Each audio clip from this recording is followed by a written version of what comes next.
कल एक ऐसी दर्दनाक घटना हुई है।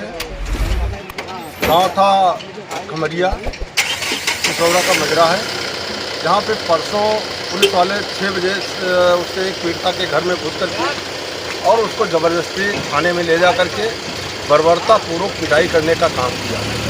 जिसकी सूचना हम लोगों को जब मिली तो हम जा करके उस पीड़ित परिवार से मिले और उसी समय पुलिस बल के साथ में सीओ जो पीपी सिंह है वो वहाँ पे पहुँचते हैं और उनकी नोक झोंक मुझसे होती है कि वो उनका कहना है कि जहाँ देखिए वहाँ आप ही चले जाते हैं और जहाँ देखिए आप पहुँचते हैं। तो मैं आप लोगों के माध्यम से उनसे जानना चाहता हूँ आखिर में उनको किस चीज़ का कष्ट है।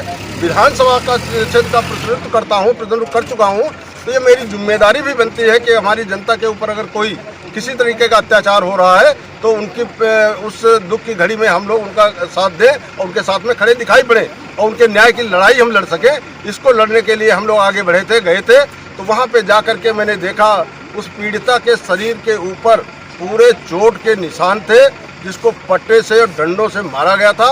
उसके कान से ब्लीडिंग भी हुई थी, वो मार के कारण, चोट के कारण उसके कानों से ब्लीडिंग हुई थी और उसके मतलब वो आगे पेड़ों के ऊपर भी लात मारने का काम किया था, जिसने पीड़िता ने खुद बयान दे करके वो ख़त्म हुई है।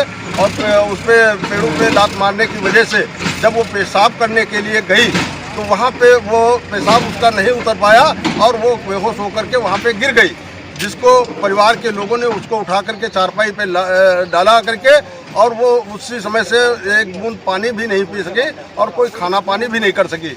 लेकिन पुलिस का रवैया देखिए, ऐसे शोक संतप्त परिवार के साथ में जहाँ पे पीड़ित पक्ष हो उसके साथ में सहानुभूति दिखाना चाहिए, उसकी बात को सुनना चाहिए। अगर हम लोग पहुँच गए थे तो कौन सा गुनाह किए थे? हम लोग वहाँ के प्रतिनिधि रहे हैं, हमारी जनता है, हमको उनसे लगाव है, प्रेम है। हमको तो जहाँ पे ऐसी सूचना मिलती है वहाँ पे पहुँचने का काम करते हैं। तो उनके इन पुलिस वालों को ये भी कष्ट है कि वहाँ पे उनके चाहे जो कुछ हम मनमाने ढंग से करते रहे और कोई हमारे बीच में बाधक न बनने पाए, कोई सामने ना आए।